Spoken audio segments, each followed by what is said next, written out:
नमस्कार। आज एक बहुत इंटरेस्टिंग टॉपिक की हम लोग बात करेंगे, जो मुझसे कई बार कमेंट सेक्शन में पूछा जाता है या बाहर भी मुझसे लोग पूछते हैं कि सर मेरे इस हाउस में ये 3 ग्रह हैं, ये 4 ग्रह हैं, तो प्रेडिक्शन क्या होगा? तो पहली बात इसको समझने की कोशिश करते हैं और व्हाट इट सिग्निफाई। 2 तरह से इस वीडियो को हम कर लेते हैं, 2 पार्ट में डिवाइड कर लेते हैं। एक तो कि इससे क्या फ़र्क पड़ता है और दूसरी बात इसको हम कैसे डिकोड करेंगे कि मान लीजिए किसी पर्टिकुलर हाउस में आपके 3, 4 या 5 ग्रह अगर बैठे हैं, तो उसको डिकोड कैसे किया जाता है।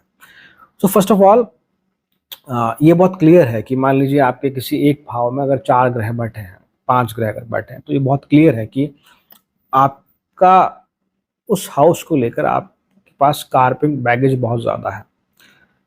वहाँ जो एनर्जी है वो बहुत ज़्यादा डोमिनेंट है उस हाउस में, या आप इसको ऐसा कह लीजिए कि वहाँ एनर्जी बहुत ज़्यादा थोड़ी-सी मिसमैनेज्ड है।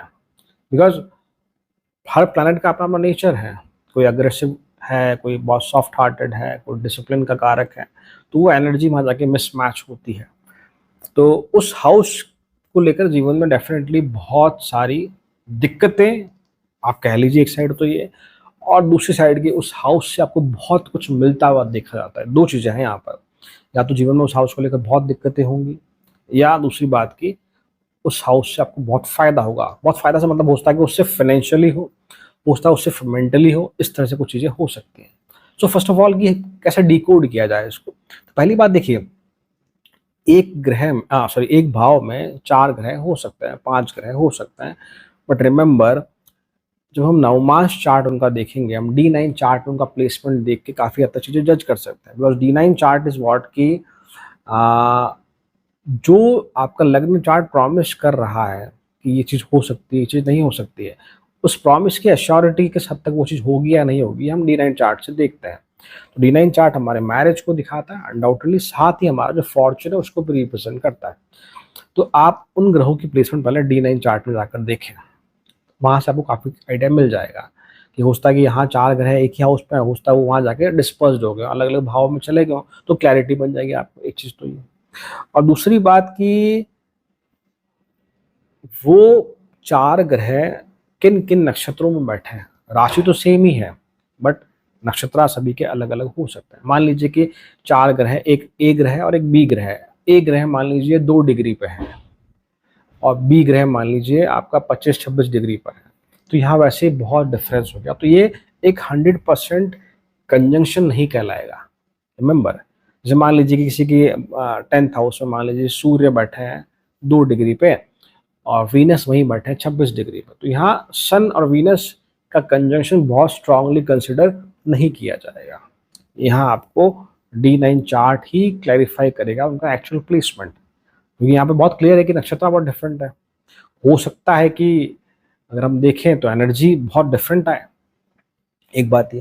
दूसरी बात कि किस हाउस में ये बहुत इंपॉर्टेंट है। जैसे मान लीजिए सपोज कीजिए कि फॉर एग्जांपल कि आपका 7th लॉर्ड 10th हाउस में जाके एग्जॉल्ट हो गया। 7th लॉर्ड आपका 10th हाउस में जाके एग्जॉल्ट हो गया।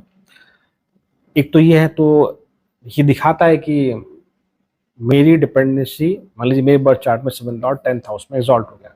तो ये दिखाता है पहली बात तो कि है ना, मेरी डिपेंडेंसी मेरे लाइफ पार्टनर में बहुत ज़्यादा होगी।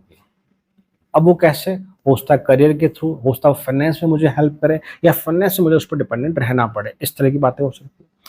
इसी तरह से मान लीजिए कि सपोज कीजिए कि आपका 6th लॉर्ड जाके एग्जॉल्ट होगा 10th हाउस में, तो आपके 6th हाउस की प्रॉब्लम वैसे ही बढ़ गई 10th हाउस में। अब मान लीजिए वो आपका 6th लॉर्ड आपका वीनस है, मान लीजिए सपोज ये वीनस है एग्जाम्पल के तौर पे, वो 10th हाउस में है, ठीक है। अब राहु अगर यहाँ कंजंक्ट हो जाता साथ में, तो चीज़ें अलग होगी, और अगर केतु साथ में कंजंक्ट है तो चीज़ें अलग होगी, उसकी हम बात करेंगे। तो मैं सिर्फ एग्जाम्पल के तौर पर समझा रहा हूँ चीज़ें। तो और मान लीजिए किसी सपोज ये किसी के 4th हाउस में, मान लीजिए 6th लॉर्ड 8th लॉर्ड दोनों कंजंक्ट होकर 4th हाउस में बैठ जाते हैं, तो ये प्रॉब्लमेटिक है।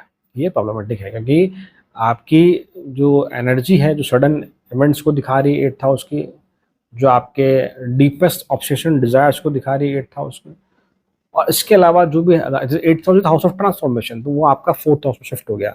मतलब परिवार के लिए आपको बहुत एफर्ट लगाने पड़ेंगे, या परिवार से आपको कुछ ना कुछ हमेशा आपकी, मान लीजिए इस तरह से कि अगर ये 8 लॉर्ड 4th हाउस में नहीं होता, कहीं और होता, 4th हाउस में है, तो आपकी जो एनर्जी है उसका 50% 60% आपको घर पे खर्च करना पड़ेगा उसको स्टेबलाइज करने के लिए। वही एनर्जी मान लो आप खुद पे यूज करते हो तो आप शायद अपने आप को और अपग्रेड कर पाते, ऐसा कुछ हम कह सकते हैं। 6th लॉर्ड भी मान लो 4th हाउस में है तो रोग रिपुरेंट वहां जाके बैठ गया। अब मान लीजिए 6th और 8th लॉर्ड अगर डेबिलेटेड होकर वहां बैठे हैं, नीच अवस्था में बैठे हैं, तो 6th और 8th हाउस तो थोड़े सेफर साइड पे हो गए, बट 4th हाउस की जो सिग्निफिकेंस है वो काफी हद तक अफेक्ट हो गई। 6th 8th लॉर्ड अगर वहां पे जाके एग्जॉल्ट होकर बैठे 4th हाउस में, तो 6th 8th एक्टिवेट तो है ही, बट साथ में 4th हाउस में एग्जॉल्ट होकर बैठे हैं, तो आपके जीवन में जो प्रॉब्लम्स आएगी वो बहुत बड़ी आएगी 4th हाउस को लेकर। ये चीजें इस प्रकार से हम डिकोड करने की कोशिश करेंगे। एंड द मोस्ट इंपॉर्टेंट, क्या जब एक भाव में 3 4 5 ग्रह बैठे हैं तो क्या उनमें से किसी की महादशा चल रही है? और अगर महादशा चल रही है तो कहीं वो 6th लॉर्ड तो नहीं है, 8th लॉर्ड तो नहीं है, या लग्न लॉर्ड तो नहीं है, तो उसकी एनर्जी जो है वो अब सिर्फ वो एक एक प्लैनेट डिसाइड नहीं करेगा, उसके साथ में जो कंजंक्ट है डिग्री वाइज बहुत क्लोज है, या अगर सेम नक्षत्र में ही दो प्लैनेट बैठे हैं तो उन दोनों के इफेक्ट आपको बहुत स्ट्रांगली देखने को मिलेंगे। फॉर एग्जाम्पल मान लीजिए कि आपके बर्थ चार्ट में 10th हाउस में मरकरी और सन दोनों एक ही नक्षत्र में बैठे हैं, सपोज कीजिए, और इनमें से कोई एक मान लीजिए वो 8th हाउस से संबंध बनाता है या 6th हाउस संबंध बनाता है, तो जब हम महादशा की बात करते हैं, मान लें सूर्य की महादशा चल रही है, तो अब वहाँ मरकरी का इन्वॉल्वमेंट बहुत स्ट्रांगली देखा जाएगा। अब यहाँ तो मरकरी सन 10th हाउस में है, तो it is not in the bad position, जब तक कि राशियाँ बहुत बेकार ना हो या बहुत ज़्यादा डिग्निटी वाइज अफेक्टेड ना हो। तो अब आप मरकरी जाके देखिए आपके नवमाश में कहाँ पर है, महादशा चल रही है सूर्य की, तो सूर्य तो हमें देखना ही है D9 में कहाँ है, मरकरी हम देखेंगे। मान लीजिए मरकरी आपका लग्न में ही बैठा है और मान लीजिए स्व राशि में ही बैठा है, तो जीवन में फिर आपके पास जो डिप्लोमेसी है, आपके पास जो आपकी कम्युनिकेशन एबिलिटी, आपका रीजनिंग, आपका कैलकुलेशन, आपकी एनालिटिकल अप्रोच, उससे आप जीवन में सन दैट इज द अथॉरिटी वो प्राप्त करते हुए देखे जाएंगे। इस तरह से आप कोरिलेट कर सकते हैं। Now the most important thing, सबसे इंपॉर्टेंट चीज क्या है, किसी एक हाउस में 3 ग्रह बैठे हैं, मान लीजिए वहां राहु केतु नहीं है तो कहानी अलग है, मान लीजिए राहु केतु भी वहां इन्वॉल्व है तो चीजें बहुत बदल जाती है।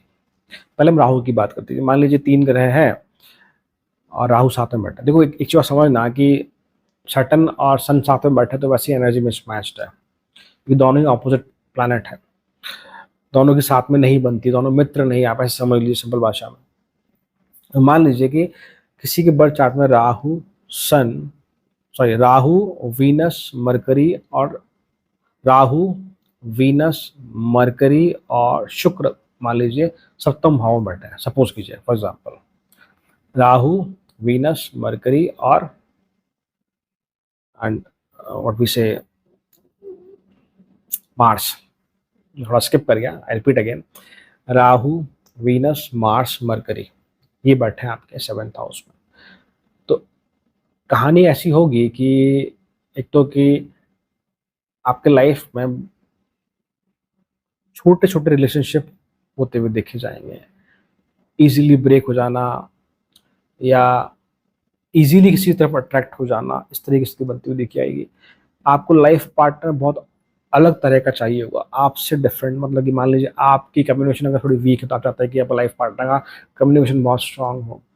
समहाउ राहु का जो फॉरेन एलिमेंट है वो तीनों प्लैनेट को गवर्न करेगा। तो Venus is the Venus is the which represent love, एक सॉफ्ट प्लैनेट है, तो राहु डोमिनेट करेगा उसे, तो आपको एक ऐसे लाइफ पार्टनर की तरफ अट्रैक्ट करवाएगा जो आपसे बहुत अलग होगा, और आप शायद पहली नज़र में कहते हैं ना कि मुझे इससे प्रेम नहीं, सॉर्ट ऑफ अट्रैक्शन बहुत ज़्यादा हो जाता है, ऐसा कुछ।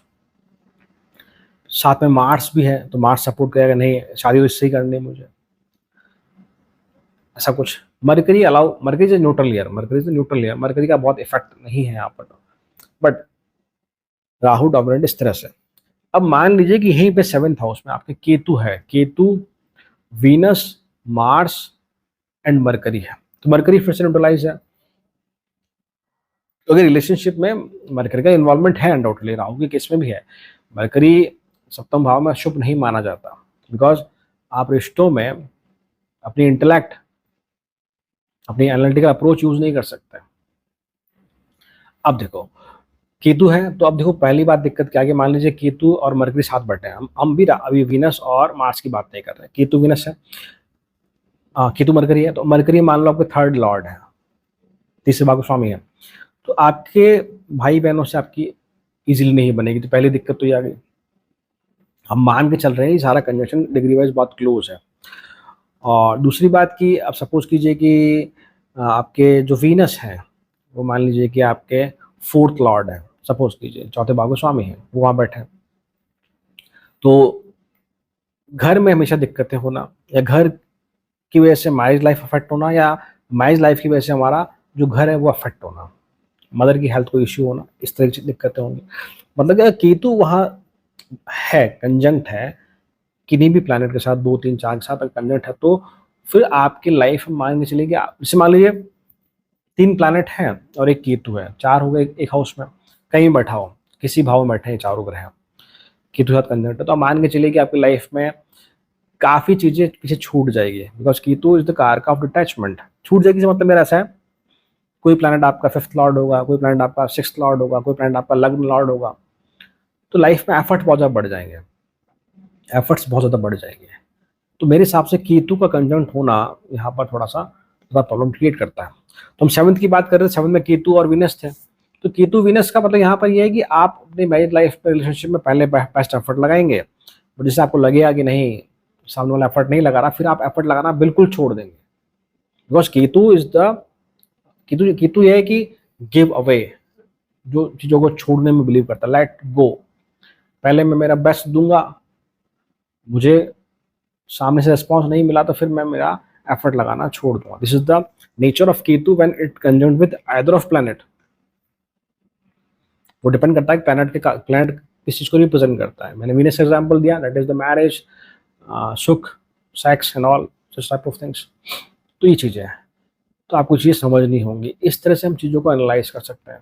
बट हाँ ये तय है कि जहाँ जिस भाव में ये मल्टीपल प्लैनेट्स है वहाँ की एनर्जी आपकी मिसमैनेज्ड है। एक और साथ ही बात कि वो वहाँ ग्रह बैठकर सामने उसके, मानो 10th हाउस में 4 प्लैनेट्स है, तो वो आपके 4th हाउस को भी देख रहे हैं और सीधी दृष्टि है यहाँ पर, तो 4th हाउस की एनर्जी को भी कहीं ना कहीं बहुत अफेक्ट करेगा। मतलब ये पूरा एक्सेस जो है ना, राहु की तो करे तो पूरा एक्सेस जो है हमारा 4-10 कह लीजिए, 1-7 कह लीजिए, 2-8 कह लीजिए, ये स्ट्रांगली अफेक्ट होता हुआ देखा था। और जब जब इन प्लैनेट्स की महादशा आती है आपके जीवन में बहुत सारे ट्रांसफॉर्मेशन, बहुत सारे सडन इवेंट्स इस तरह से होते हुए देखे आते हैं, तो आपको इस तरह से चैनलाइज करना होगा।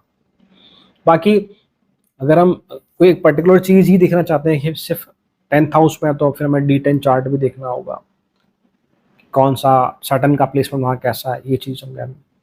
लग्न में अगर चीज़ें सारी है, राहु इन्वॉल्व है, तो फिर आप समझ नहीं पाते, राहु के साथ मान लीजिए 3 ग्रह है, तो आप समझ नहीं पाते कि मुझे क्या कब क्या करना है। आपको लगता है कि सब कुछ मुझे करना है, मुझे ये भी करना है, वो भी करना है। राहु ऐसा कुछ है, राहु द ऑब्सेशन डिजायर। तो जब तक राहु केतु के अलावा 2-3 प्लैनेट अगर कंजंक्ट है, तो मुझे लगता है कि एनर्जी बहुत इतनी स्ट्रॉन्ग डोमिनेंट नहीं है। अब मान लीजिए किसी के बर्थ चार्ट में केतु भी है, मून भी है, मार्स भी है, मून मार्स बहुत क्लोजली कंजंक्ट है, तो ऐसा फील हुआ कि भाई आपके इमोशन कोई और ड्राइव कर रहा है, आपके इमोशंस पे आपका कंट्रोल ही नहीं है, और आप लाइफ में कोई छोटा सा इवेंट भी अगर होता है, you feel so depressed because Ketu is the extreme planet. Rahu अगर मान लीजिए राहु मून मार्स है, तो आपको लगता है कि इनिशियल लगता है कि मैं सब कुछ कर लूंगा, देन यू फील कि नहीं ये तो नहीं हो रहा, स्टार्टिंग बहुत अच्छी है बट आप एग्जीक्यूट नहीं कर पा रहे। वो डिपेंड करता है किस हाउस में, मैं एग्जाम्पल तो समझा रहा हूँ आपको चीजें। तो ये हमारे बर्थ चार्ट पे जब भी मल्टीपल प्लैनेट्स होंगे, ये हमारे कार्मिक बैगेज को दिखाता है उस पर्टिकुलर हाउस को लेकर। सो ये छोटा सा एनालिसिस था मेरा। हाँ अगर आपके बर्थ चार्ट में कोई कॉम्बिनेशन है तो आप मुझे कमेंट बॉक्स में भेजना, मैसेज करना, मैं ट्राई करूंगा कि आपको उसका एक सूटेबल जनरलाइज आंसर दे पाऊँ, बिकॉज बिना कुंडली के तो पॉसिबल नहीं है कि मुझे क्या बताना है आपको, बट हाँ एक जनरलाइज वे में आपको मैं गाइड करने की कोशिश करूँगा। सो आज के लिए इतना ही, मिलते हैं नेक्स्ट वीडियो में, till then thank you so much. ओम नमः शिवाय।